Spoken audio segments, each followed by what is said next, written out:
जैकबाबाद के थाना सिटी की हदूद में हिंदू जनरल पंचायत के सदर लाचन सितलानी के छोटे भाई रमेश सितलानी से ग्राहक ने मजदूरी की बात की तो गुंडागर्दी पर उतर आए।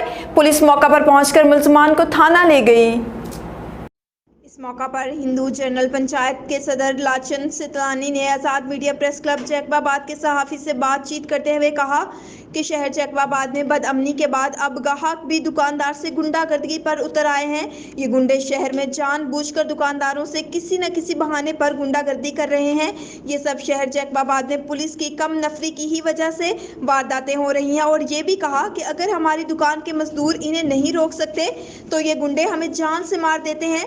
और मजीद कहा कि हम ईद के बाद एसएसपी जैकबाबाद मोहम्मद तारिक नवाज के खिलाफ एहतजाज भी करेंगे और वजीर आला सिंध, आईजी सिंध, डीआईजी सिंध से बात करेंगे इस जैकबाबाद के एसएसपी को हटाया जाए, इसकी जगह दूसरा एसएसपी तैनात किया जाए और शहर जैकबाबाद में अमन व अमान कायम किया जाए।